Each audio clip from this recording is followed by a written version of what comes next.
What's up, guys? Hey, this is Christian Brindle with Six Figure Medicare Agent. Hope this video finds you doing well. And I have the Medicare Wonder Woman herself here with me today. I have Rebecca Davis here with me, the admin of the Medicare Ville group and an incredibly accomplished person in the industry in her own right. Rebecca, thank you for joining me. Thank you for taking some time. Thank you, Christian. I'm thrilled to be here.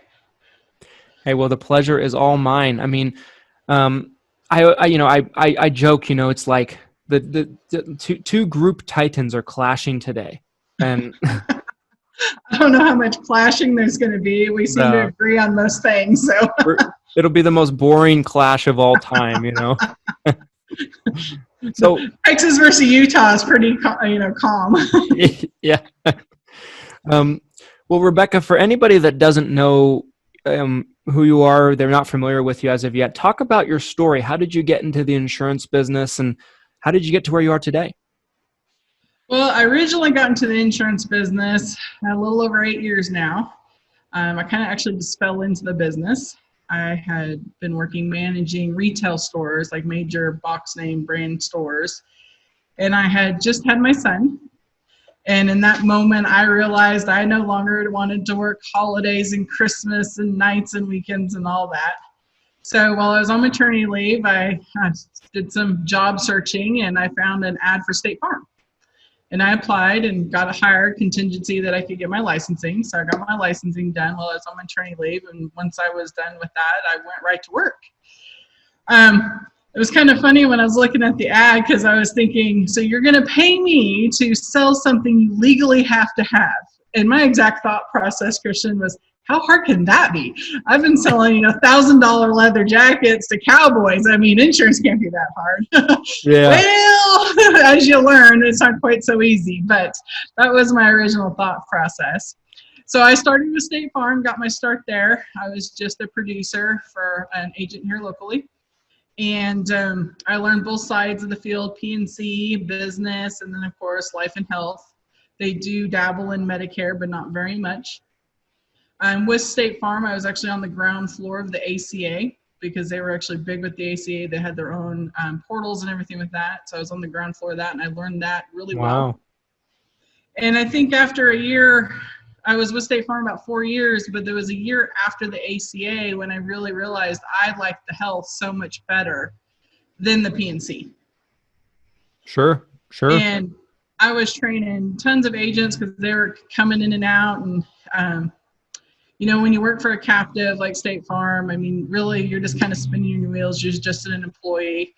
And eventually I finally decided, I'm like, you know what? I like this career. I think I could be good at it.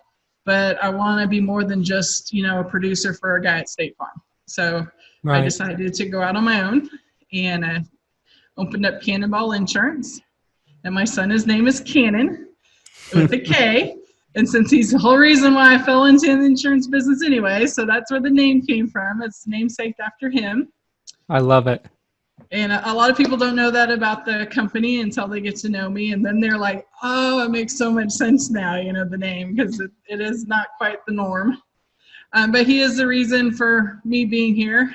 And I started out as an individual just with Cannonball. And then about 6 months into it, my upline at the time knew I had the experience of training agents from State Farm. So he kind of pushed me into start bringing on agents probably earlier than I think somebody should in the business. But I didn't know any better, and I had trained agents before, so I was like, sure, why not?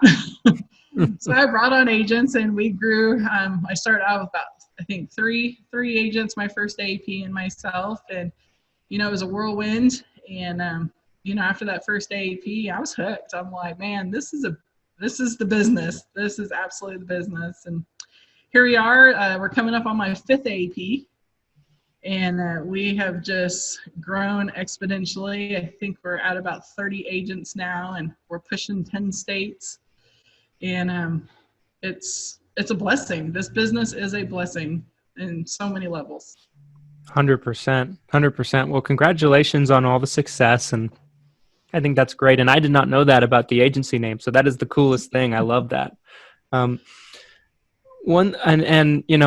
think I always tell new agents, I think, if you can get through the first AEP and write at least 20 apps and more, I think, and maybe even, not even that much, but like I think if you can write 20 apps and up your first AEP, you're never going to want to walk away from the business, because you're going to get that, enthusiasm, if you will, of January rolling around and all that in commission coming on at once. And you start getting renewals in January, and it's just, there's no business quite like it. I think it's just really a special thing.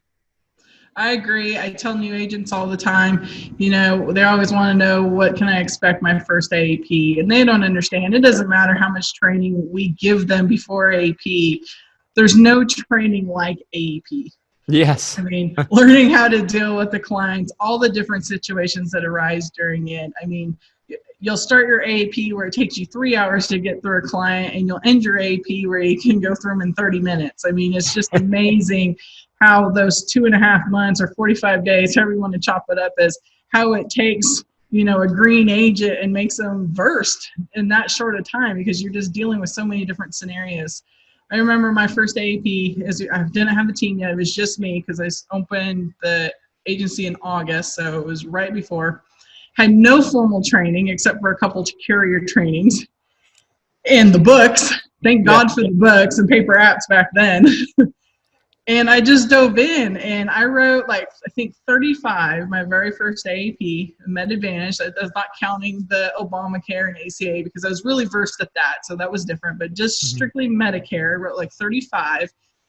And I was going night and day like crazy. I remember going into in-homes where they're on, ARP, Secure Horizons, which I hear is like an amazing plan, and trying to figure out something that's going to be less expensive than that. It's a $0 plan, what I mean? It has $0 pockets to go to the doctor, and here I am, green, not knowing any better, and I'm determined I'm going to help them because they're saying it's too expensive and not knowing any different.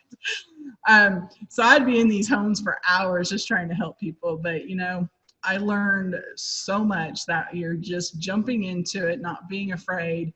And if you made a mistake, you made a mistake. Or if it took you 3 hours, it took you 3 hours. And, most of those clients are still my clients today. Because, heck, by the time I was there, we were having dinner. I met the family. They can't let me go now. I'm part of the family. Yeah.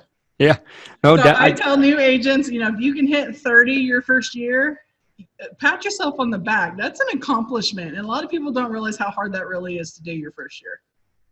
One thing I'm sure you can, sympathize with me on is, I think that in a culture with all of these Facebook groups, right? You have your Facebook group. I have my Facebook group. There's big, huge Facebook groups like Medicare Gurus out there, Insurance Soup and all these places. And it's easy to kind of get caught up with especially for new agents, to think that, where I'm seeing this guy writing 20 apps a week outside of AEP, and I've written 1 or 2. But what most people don't realize, like you said, if you write 30 apps during AEP, you're probably in the top 10% of agents. Would you say that's fair? Probably top 5 even, maybe. Yeah. And I think that, it's a thing that, nobody's going to be posting. Nobody's going to go into a group and post, I wrote 2 apps all AEP.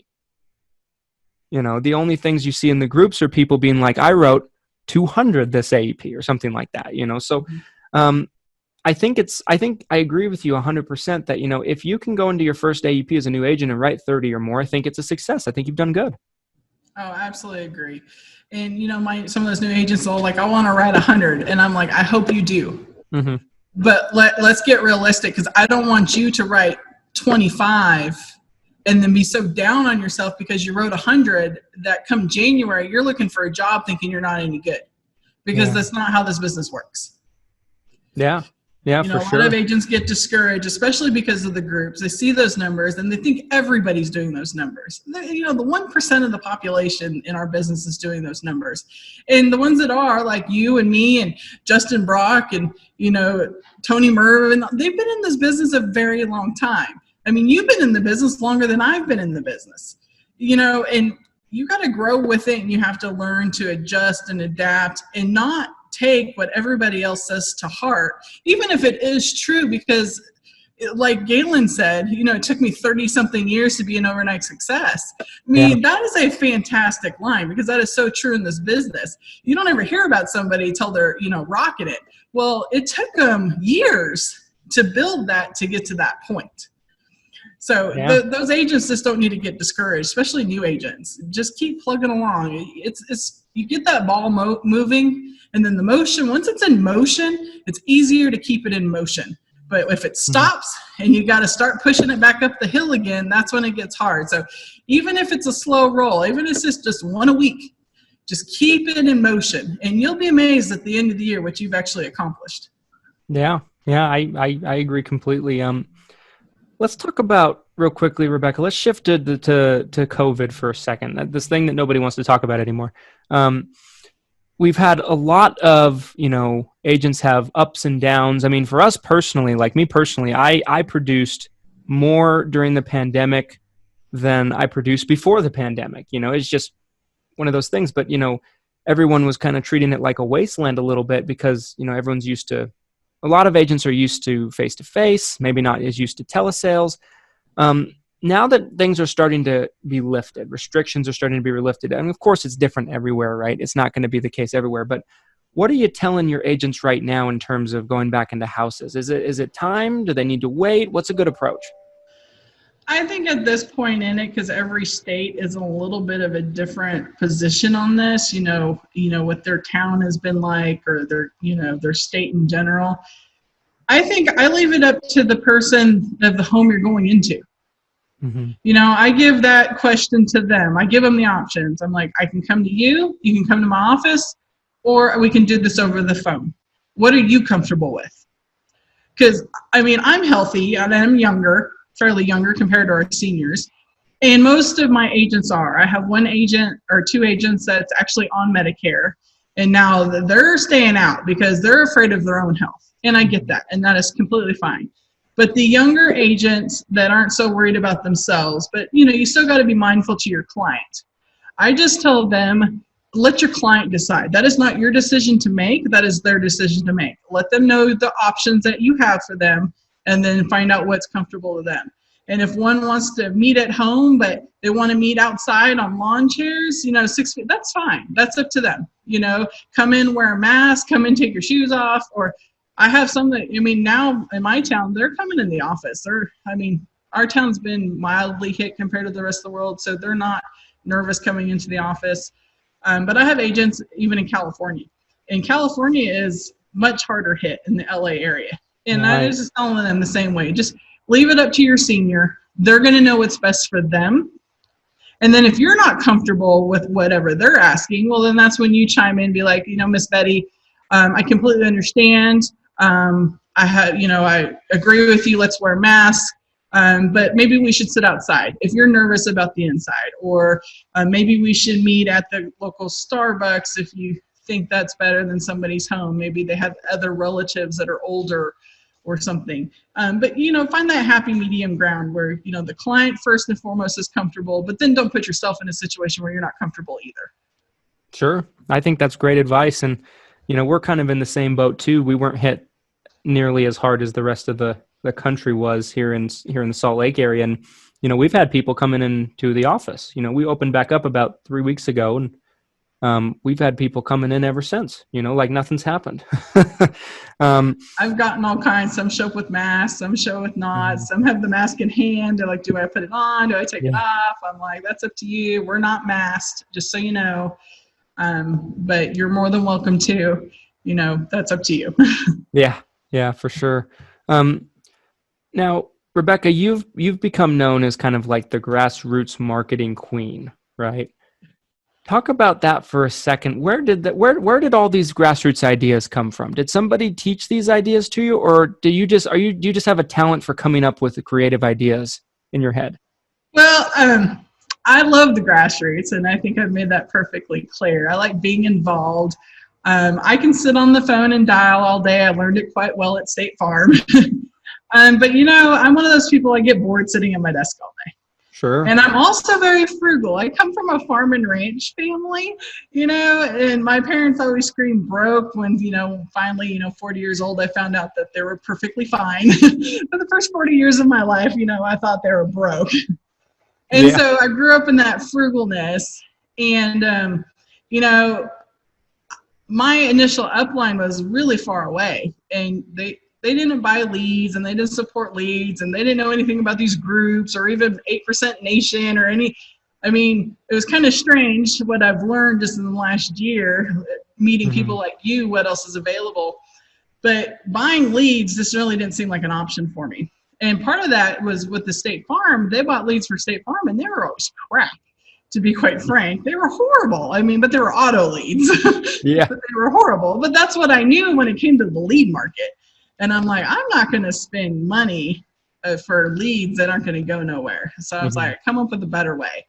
And one of our FMO trainers was also big in Grassroots herself. And she kind of helped me kind of get some of the events started, and then kind of told me what was involved. And then I just kind of ran with it from there.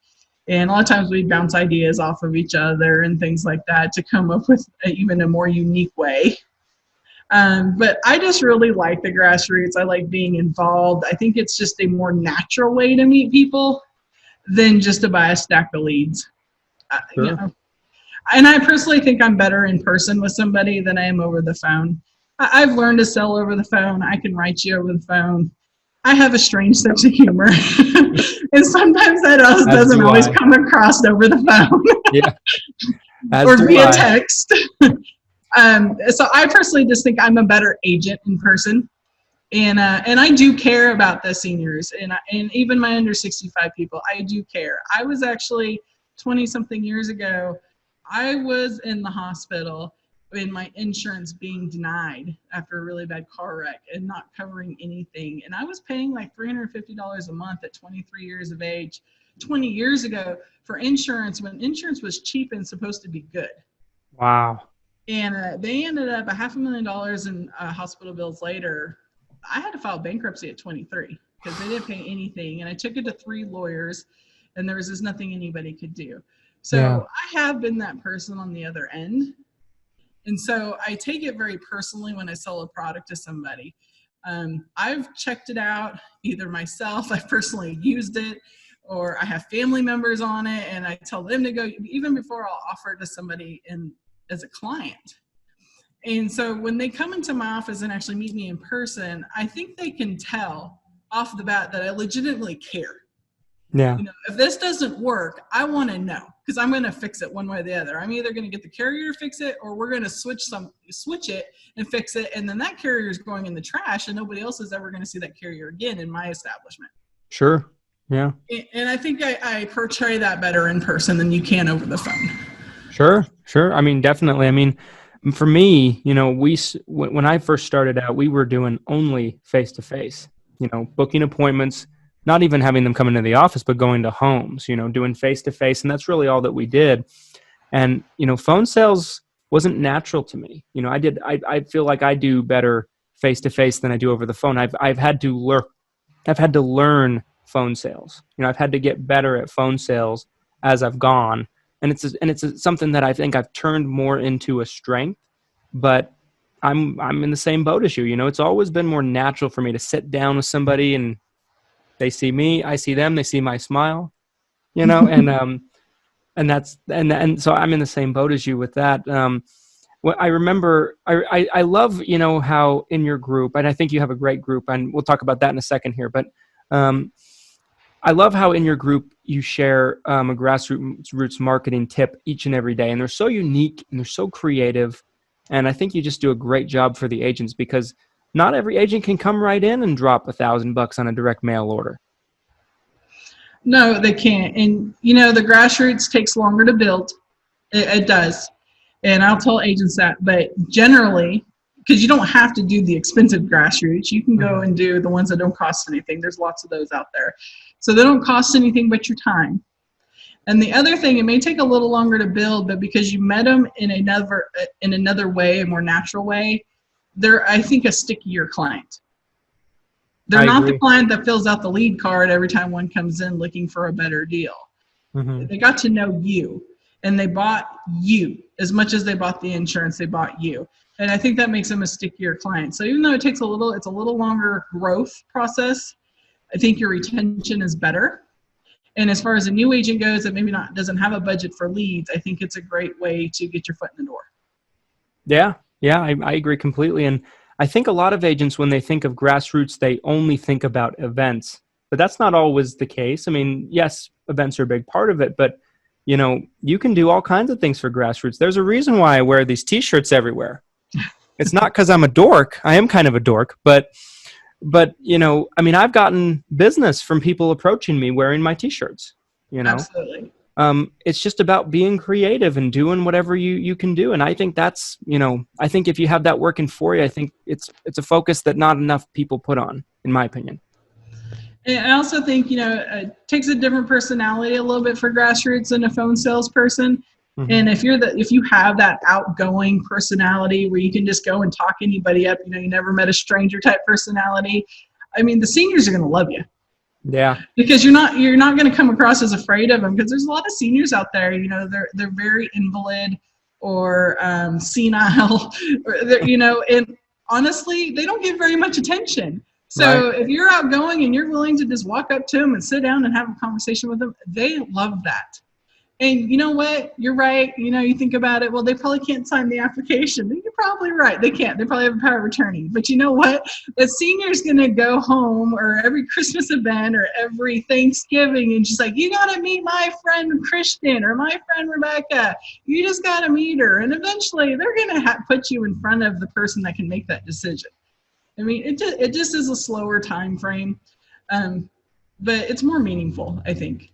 Yeah, I agree. Let's talk about Medicare Ville, the group, for a second.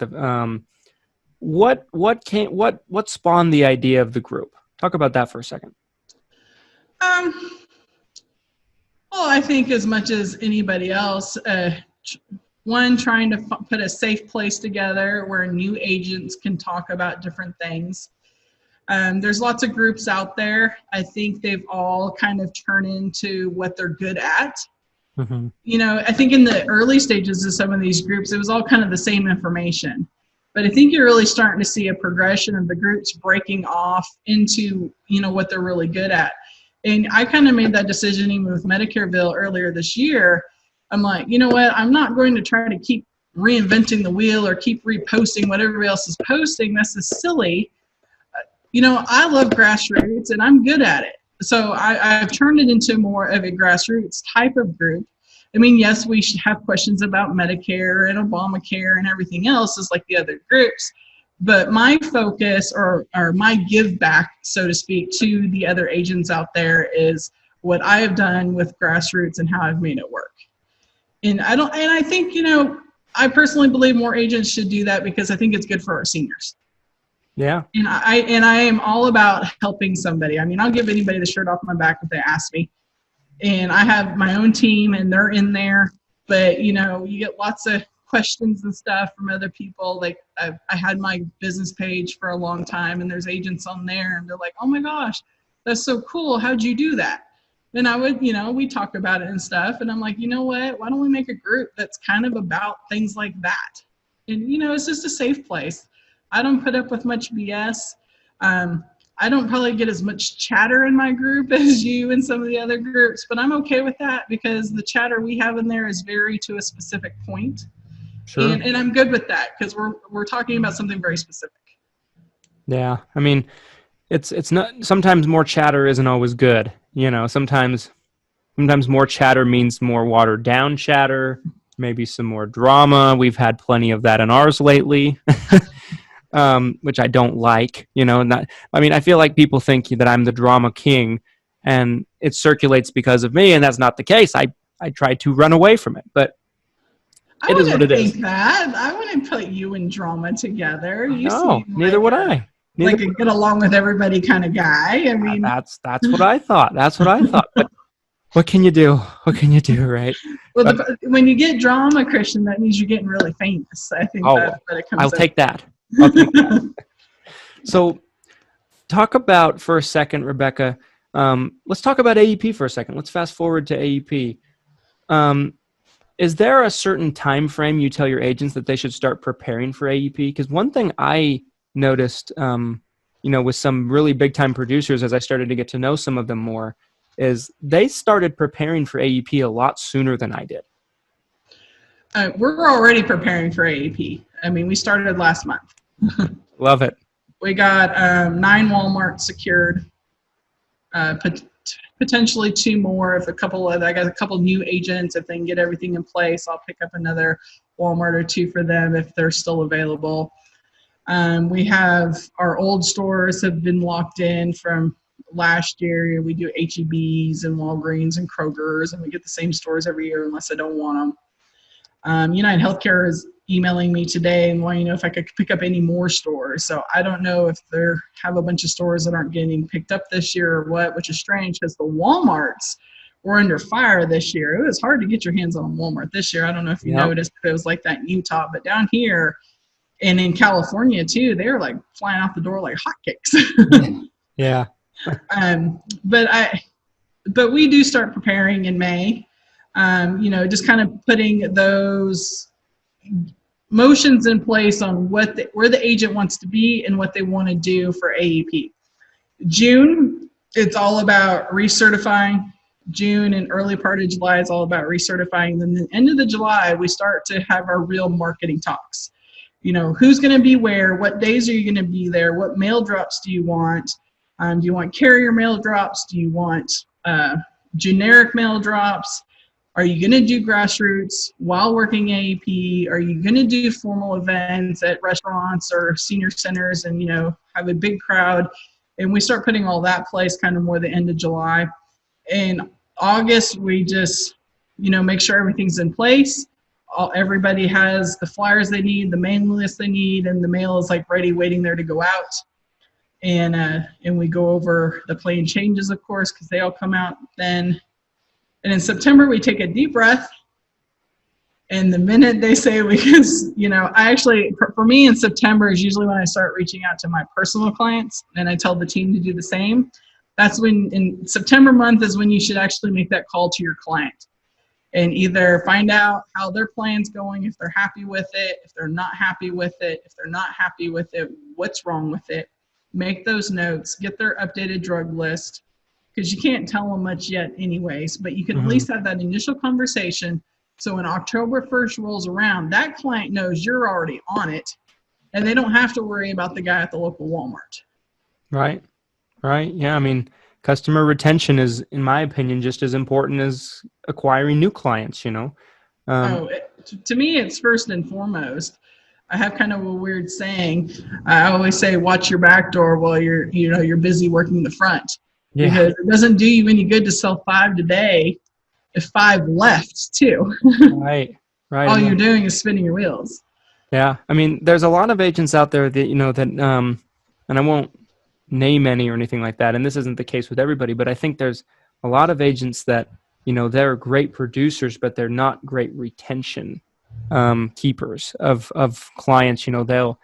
They're almost working like a revolving door business, and I always tell agents, you don't want your business to be like a revolving door. You want people to come in and stay for a while, put your feet up, enjoy yourself. Well, I think there's 2 types of sales guys. There's the true sales guys that all they know is the sale. Mm-hmm. And then you have the business builders. 100%. I couldn't agree more with you because there's so much that goes into running an agency and building a business than just selling. Selling's a big part, but it's the customer service, it's the retention, it's, obviously contracting, it's, making sure you're organized, taxes. I mean, there's a lot that goes into it, marketing. I couldn't agree more with you. Last question I have for you, Rebecca, and then we'll wrap this thing up because I know you're a busy person and I want to respect your time. For any agent that may be new coming into the business, maybe they're just approaching AEP by the time they see this and it's their first selling season. What are 2 or 3 tips that you can give them to help have them be successful this AEP? I think one of the things they should, worry about the most is compliance. So I think I would have myself a little note card with a little set of bullet points. As long as I talk about Medicare A and B, as long as I talk about open enrollment periods, as long as I talk about the star ratings, etc., I know I've covered compliance. I don't have to worry about getting in trouble that way. Mm-hmm. So when you're new, that's hard to remember everything you're supposed to talk about. Sure. So if you had yourself like a little cheat card and you can just kind of, or have it kind of sitting, next to you under a book or something, you can just in visualizing checking those bullet points off as you go through your presentation. I think that's one I would work on. That way you don't have to stress over, oh, did I talk about this or did I talk about that? Oh, crap, I didn't get a scope. You just have your kind of little cheat sheet of your bullet points of what to do.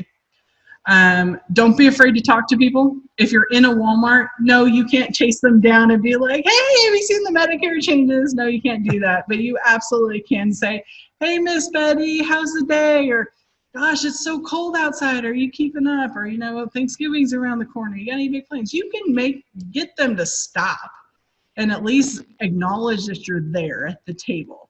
Mm-hmm. You can't do much more unless they say, so what are you doing here? Then you can kind of tell them what you're doing. But you can at least get them to stop. And getting them to stop is half the battle. So don't be afraid to make conversation.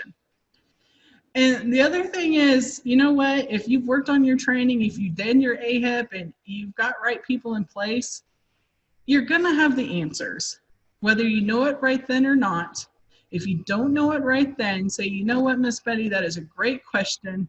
Let me call my upline or let me call somebody that's been in this a little bit longer than me that has a better question. I'd rather give you the right question than the wrong question. Your client's going to respect that. And you can take 2 seconds right then if you want to do it right then and call whoever you need to call to verify something. Or if they don't want to do it right then, they'd rather you come back with them, then they can fill out the business reply or a scope where you can call them back. But I would think don't overcomplicate the process. Give yourself leeway, a structure with your bullet points. Don't be afraid to talk to people. And don't be afraid to not know the answer because somebody does. Just don't give them the wrong answer. Right. Yeah. 100%. Well, I think those are all great tips. Rebecca, where can people find you? Where can they find the Medicare Ville group if they wanted to be a part of it? And I'll leave a link to it down in the description, but maybe just in case somebody wanted to look it up on their own. Well, on Facebook, there's actually 2 Medicare Villes, so be careful. They're both mine, but one's a group and one's more like a business page. So make sure you just type in Medicare Ville, it's one word, and find the group and like us. I'm on Facebook too, Rebecca Davis. I have an open page so you can like me, talk to me. I like being harassed, believe it or not. Bug me. I don't sleep much. My husband gets mad at me. He's like, are you ever going to quit working? But I love what I do and I love helping people out. So I'm an open book. If you want to talk to me, don't be afraid. Shoot me a message. Join our group. Join Kristen's group, 6-Figure Medicare. It's an amazing group. Just surround yourself with the right people. Ask the right questions. Find yourself a home. And you're going to do well. It's really not rocket science. I agree. I think that's all really good advice.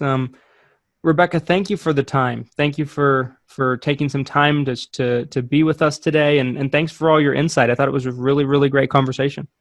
Well, I appreciate you, Christian, and I appreciate everything you do for the industry. And I can't wait to meet you in person. And here's a little tag for Cody at 8% Nation. I'm pretty excited. I got 10 of my team coming this year. I was by myself last year, so I got 10 of us coming this year. So I'm pretty excited. I am stoked. I am stoked about it. And it just keeps getting closer and closer. And it'll be before no time. And we'll get to meet in person. And I can't wait. Absolutely. We'll have to go have a drink. Oh, I'm so down. 92% Nation live. 92% Nation. That's what we have to do. We have to do a Facebook Live 92% Nation with all of us in person having a real cocktail. That would be awesome. And we'll make it happen. We'll make it happen. Well, everybody, thanks so much for watching this. If you got some value out of this, make sure that you follow Rebecca. Make sure you join her group, Medicare Ville. And if you enjoyed the video, drop a like, comment on what you'd like to see on future videos, and subscribe for future 6-Figure Medicare Agent content. Take care. Bye.